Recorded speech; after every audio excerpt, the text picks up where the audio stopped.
Assalamualaikum warahmatullahi wabarakatuh. Waalaikumsalam warahmatullahi wabarakatuh. Ya, di sini adalah pembelajaran untuk BIN ya.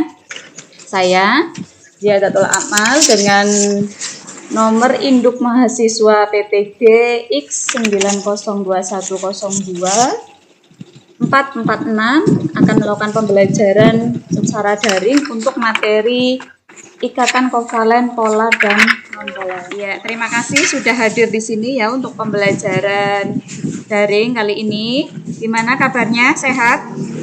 Sehat. Sehat, alhamdulillah ya. Untuk memulai pembelajaran, kita buka dengan doa. Silakan Mas Nasihin dibuka. Kita awali dengan doa dulu, silakan. Untuk mengawali kegiatan ini berdoa mulai. Selesai. Ya, terima kasih Mas Nasihin atas pimpin doanya. Ibu akan terangkan sebentar untuk teknis pembelajaran daring. Jadi nanti kalau tidak dipersilahkan bicara, berarti nanti mikrofonnya diharap dimatikan dulu ya, biar tidak mengganggu, biar suaranya tidak denging ya. Ada yang perlu ditanyakan sebelum masuk ke pembelajaran? Enggak ada, Bu. Enggak ada, udah siap? Sudah, Bu. Udah ya. Tadi Ibu sudah share link di grup WA. Kalian sudah buka apa belum? Sudah, Bu. Sudah ya? Mbak Ulfa, tolong itu mikrofonnya dimatikan dulu, Mbak Ulfa.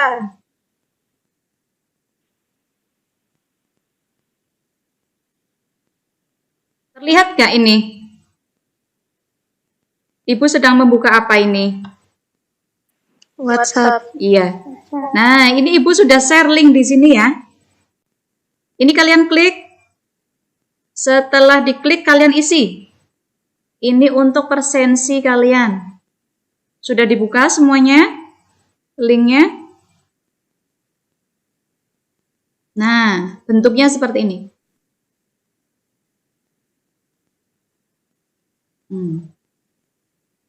Siapa yang belum isi? Silakan diisi. Diisi dulu, nanti biar Ibu tahu. Ini baru Ahmad Almi Syahroni yang baru ngisi presensi. Bayu sudah. Selanjutnya diisi sambil Ibu buka materi ya. Kalian isi presensinya sambil Ibu buka materi yang akan kita bahas pada siang hari ini. Kita akan membahas mengenai ikatan kovalen, di mana Ibu fokus pada kepolaran senyawa kovalen. Ya. Pada minggu sebelumnya kita sudah membahas apa? Bayu, dengar Ibu enggak? Dengar ya. Ini kita mau bahas ikatan kovalen. Ya. Ibu jelaskan lagi. Sebelumnya kita sudah membahas apa, Mas Bayu? Ikatan ionik ya? Iya, Bu. Iya.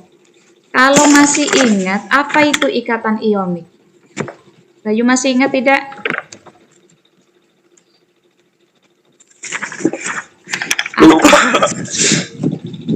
Coba dibuka catatannya. Ada yang tahu ikatan ionik adalah? Ada yang masih ingat selain Bayu? Ikatan ionik adalah apa? Ikatan yang terjadi transfer elektron dari satu atom ke atom lainnya. Iya. Oleh karena hanya elektron, maka atom yang mendapatkan elektron menjadi bermuatan negatif. Contohnya apa ya dari ikatan ionik tadi? Mbak Resti masih ingat nggak Mbak Resti? Contohnya apa Mbak Resti? Proses terbentuknya ikatan ionik apa contohnya?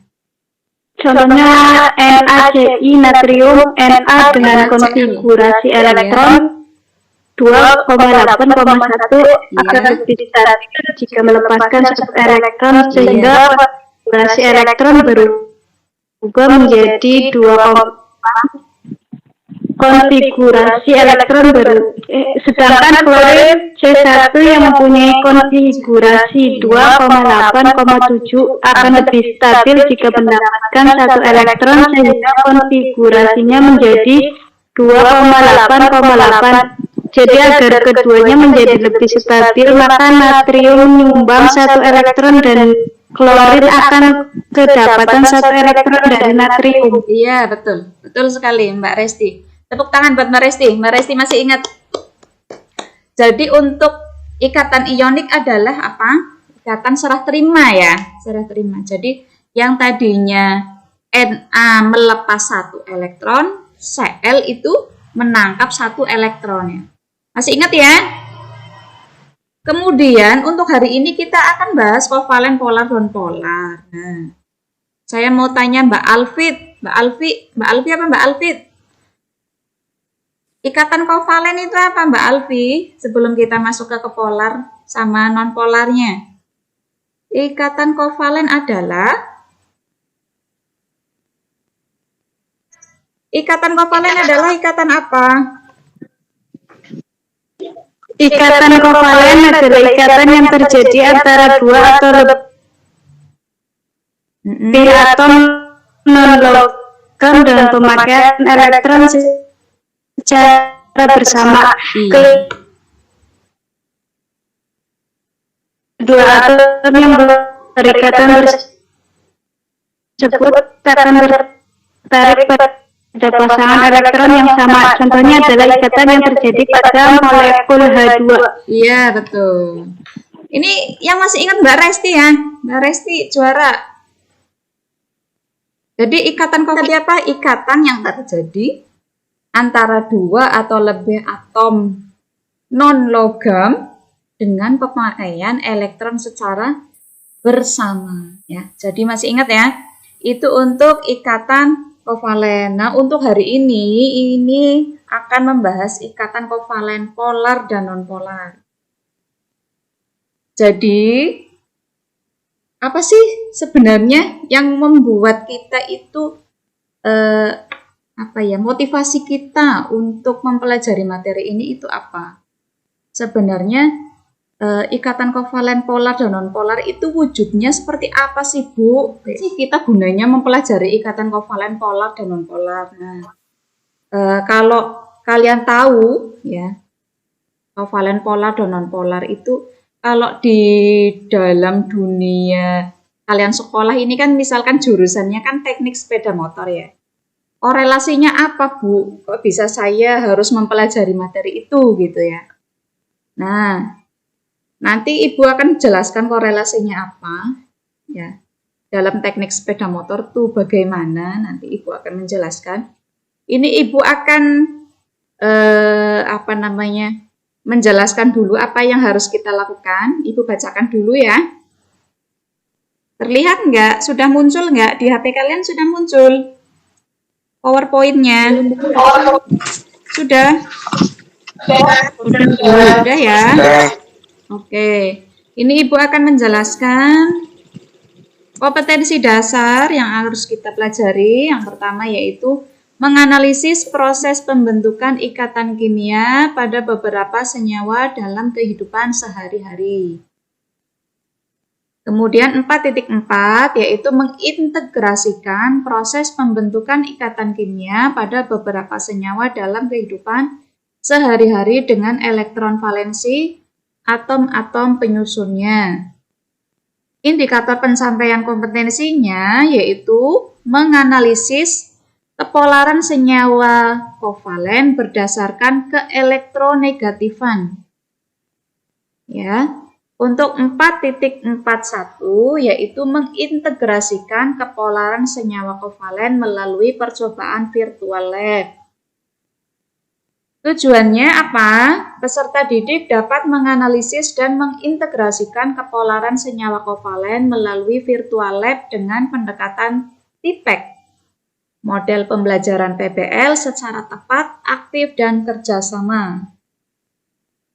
Teknik penilaiannya ada 3 aspek, yaitu yang pertama aspek pengetahuan, tugas terstruktur. Tugas terstruktur nanti Ibu kasihkan di akhir pembelajaran. Ya. Untuk aspek keterampilan, observasi saat diskusi dan presentasi, nanti kalian presentasi lewat grup WA yang sudah Ibu bagi kelompok. Ya, jadi nanti kalian tulis hasil diskusinya di situ. Harus aktif semua, ya, harus aktif semua. Kemudian yang 3 adalah aspek sikap, yaitu observasi saat pembelajaran. Skenario pembelajaran hari ini yaitu peserta didik dibagi dalam beberapa kelompok. Setiap kelompok diberi LKPD untuk melaksanakan kegiatan. Yang ketiga, setiap kelompok mengamati video yang sebelumnya sudah diberikan oleh guru dan menganalisis video tersebut. Ya, di sini Ibu tidak menggunakan video, nanti kalian langsung ke virtual lab. Virtual lab kepolaran suatu senyawa kovalen. Kemudian yang keempat, menyelesaikan lembar kerja dengan berdiskusi bersama kelompoknya masing-masing.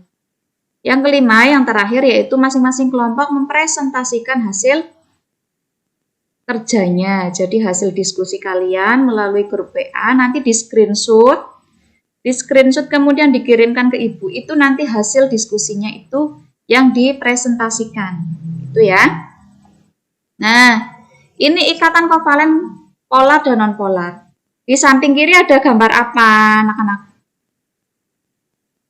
Sebelah kiri gambar apa tadi? Minyak sama air. Minyak sama air. Gambar sebelah kanan gambar apa itu?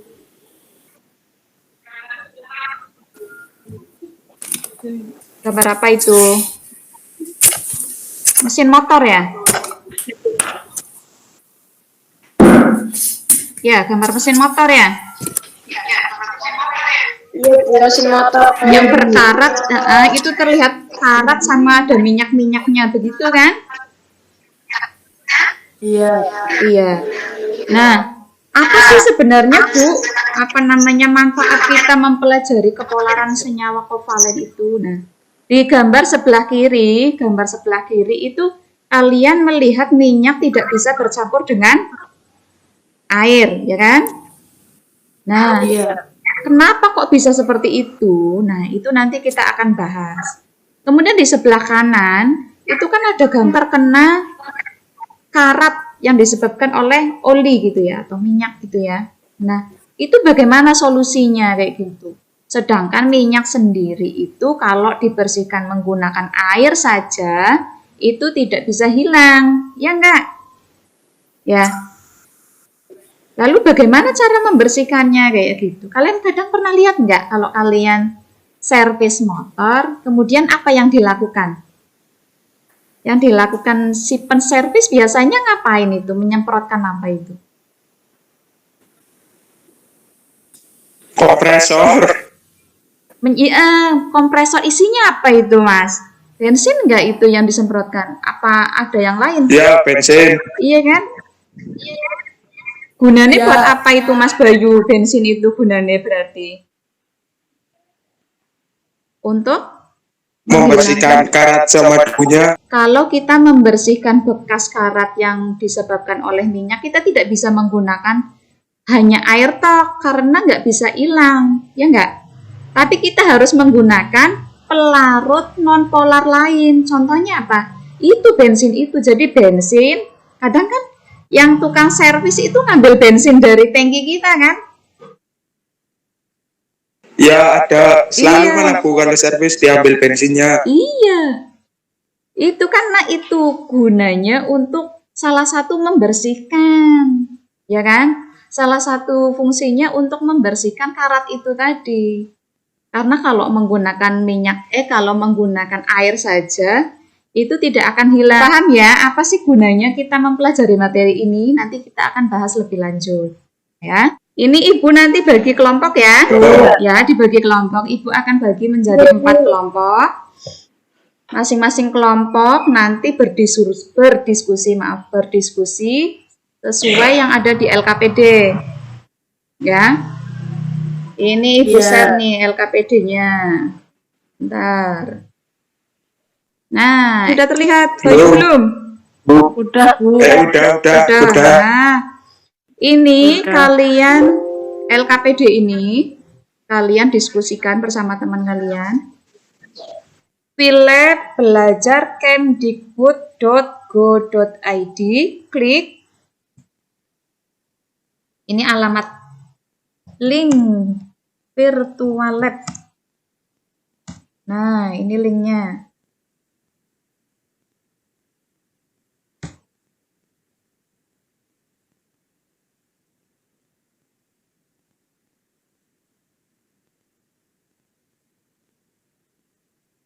Grup ya.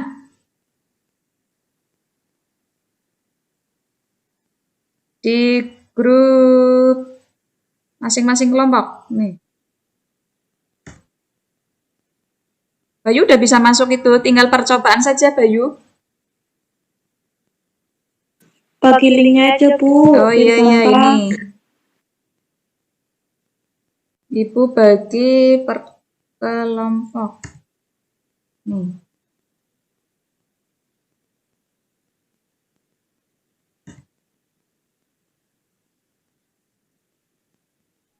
Silakan kalian diskusikan. Ibu ini bacakan anggota kelompoknya ya. Barangkali ada yang belum masuk atau yang kelewat. Untuk kelompok 1 ada Nisa. Ada Resti ya. Ada Terali, ada Vina Puspita. Ya. Iya, Bu. Iya, untuk kelompok 2 ada Bayu, ada Alfitud. Alfitud itu siapa? Alfitud. Alfi ya? Itu Alfi, iya Bu, Alfi. Alfi.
Iya, ini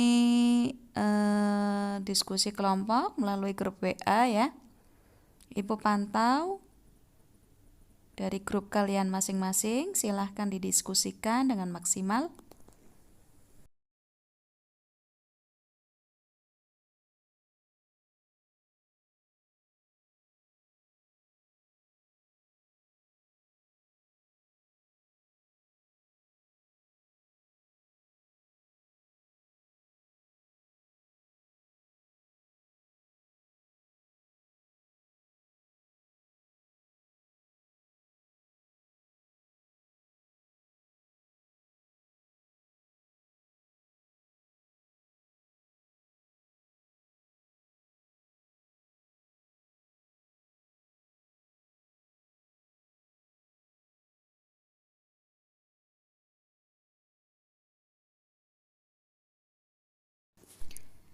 Silahkan diskusikan, nanti 5 menit lagi kita akan presentasi sehingga masing-masing kelompok bisa menyiapkan siapa yang akan menjadi perwakilan dari masing-masing kelompok tersebut.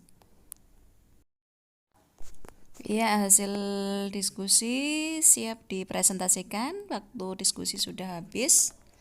Silahkan dari kelompok 4. Iya, tadi dari kelompok 4 ya.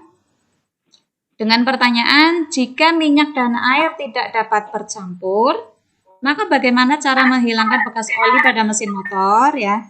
Tadi sudah dijelaskan sama Mas Almi dari kelompok 4 perwakilan ya. Caranya dengan apa? Salah satu caranya dengan menggunakan bensin ya. Bensin atau solar ya, Mas Almi ya? Halo Mas Almi? Ya, Bu. Iya. Ya, Bu. Di mana bensin dan solar merupakan senyawa nonpolar ya, di mana senyawa nonpolar akan larut pada senyawa nonpolar juga. Jadi pada saat kita membersihkan bekas oli pada mesin motor hanya menggunakan air yang sudah Ibu jelaskan tadi di awal, itu tidak bisa. Tidak bisa karena air itu kan sifatnya polar. Sedangkan misalkan mesin yang kena oli itu kan sifatnya apa? Non-polar kan? Ya, oli sifatnya non-polar. Non-polar. Kalau dibersihkan dengan air kan sifatnya apa? Polar. Non-polar dengan polar, masuknya nggak bisa bercampur.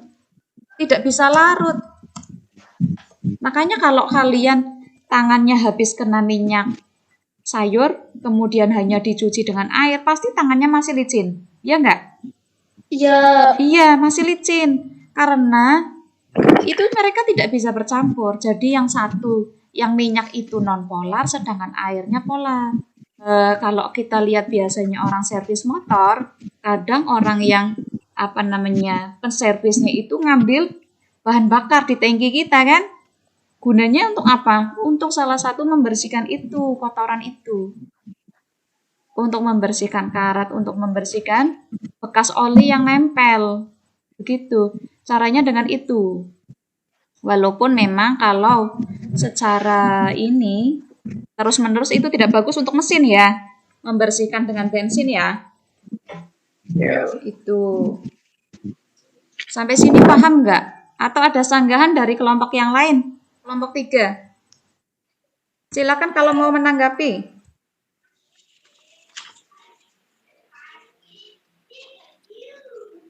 Saya, Bu. Iya, boleh. Kelompok 3 ya. Iya. Menanggapi Dibaca dari... soalnya nggak? Boleh. Jika minyak dan air tidak dapat bercampur, maka bagaimana cara menghilangkan bekas oli pada mesin motor? Ya. Oli termasuk senyawa nonpolar sehingga jika hanya dibersihkan dengan menggunakan air yang bersifatnya polar tidak akan berhasil. Ya. Terus? Nonpolar hanya bisa larut dengan senyawa nonpolar pula.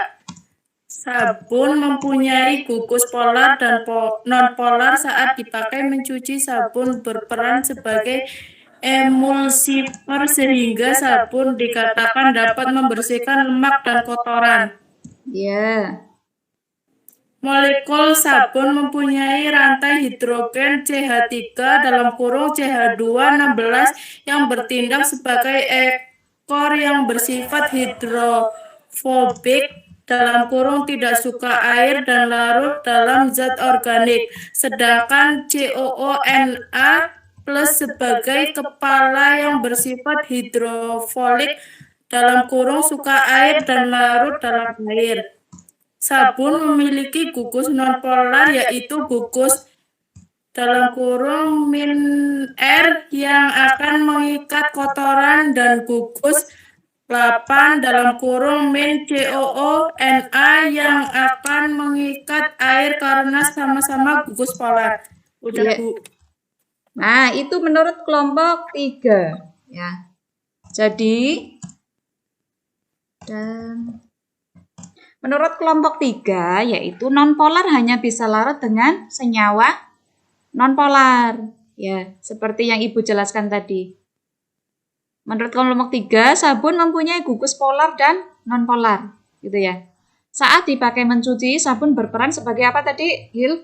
Emulsifer ya? Emulsifer ya? Iya. Emulsifer.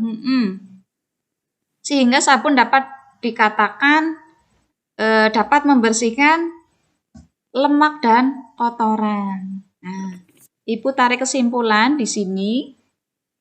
Kesimpulan untuk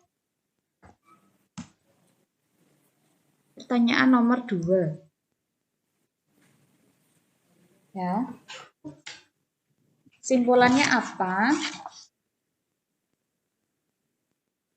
Jadi bensin dan solar itu apa tadi?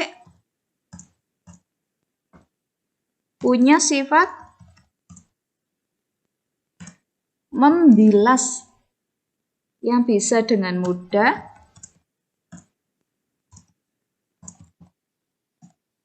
mengangkat kotoran ya.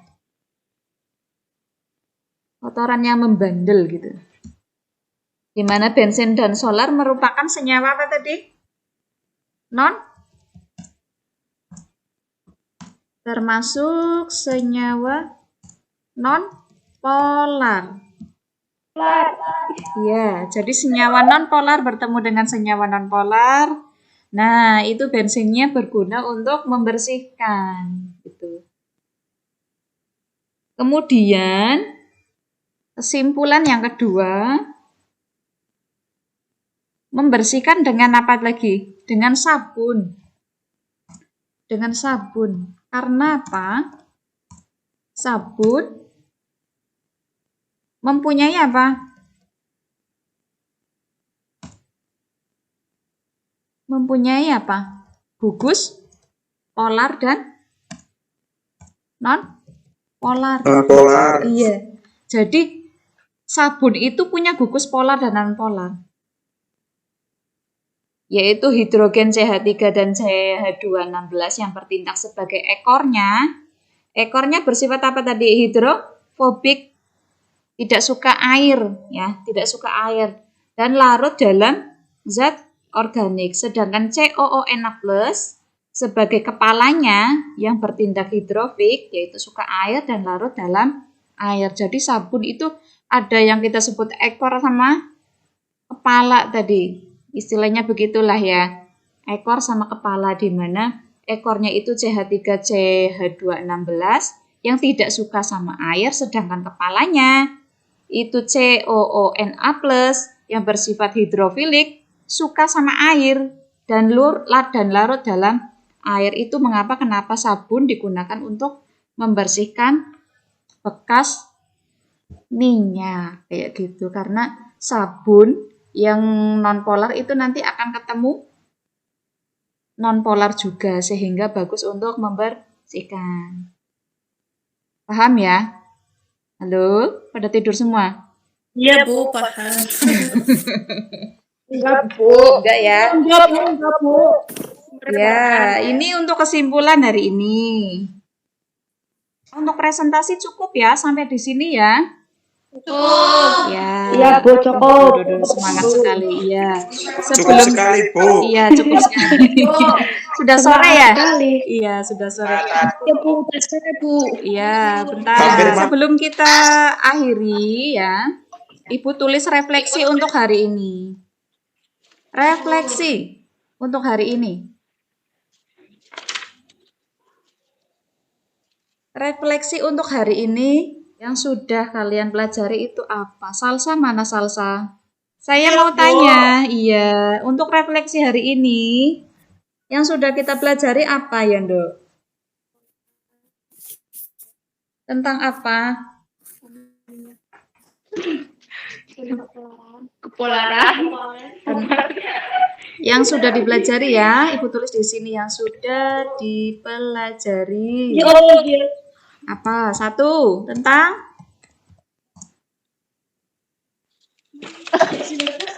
apa? Apa? Kovalen. Ikatan kovalen ya, ikatan kovalen. Terus apa lagi? Senyawa non-polar. Senyawa nonpolar. Senyawa perbedaan gitu ya. Ya, perbedaan. Iya, perbedaan antara senyawa polar dan non-polar. Terus apa lagi? Pengujian ya, cara pengujian virtual lab ya. Ya. Kovalen polar dan non-polar dalam lab. Terus apa lagi? Ada lagi enggak? Tentang apa tadi? Muatan listrik ya? Iya Bu. Muatan listrik, ada listrik statis, dan lain-lain. Elektron, dan lain-lain. Ya, itu yang sudah kalian pelajari. Kemudian, ini Ibu ada tugas terstruktur. Iya Bu. Ibu bagi link di grup WA kalian. Iya. Di grup kelompok aja, Pak. Iya. Sabar ya, bentar lagi ya. Ini ada tugas terstruktur. Kalian isi semampunya kalian. Iya Bu. Itu linknya diisi sekarang, Bu. Iya. Oke Bu. Diisi sebisanya. Ya Bu. Itu linknya diisi satu anak satu apa satu kelompok satu? Satu anak satu.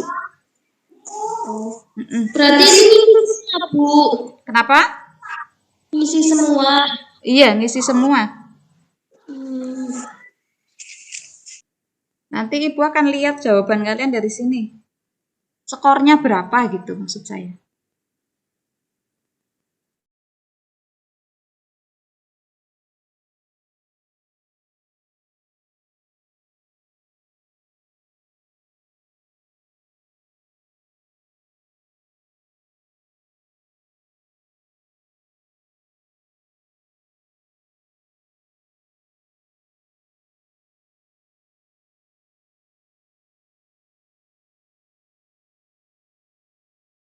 Sambil menunggu tugas terstruktur semuanya mengirim, Ibu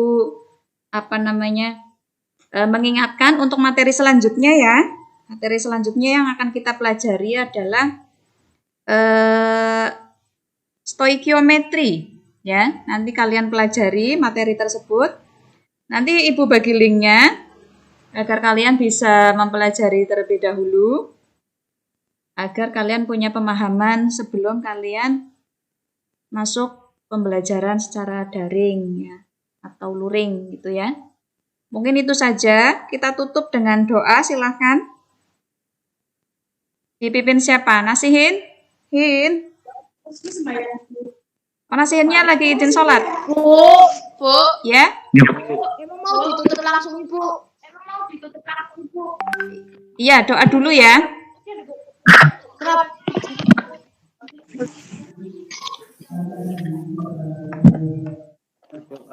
Mulai.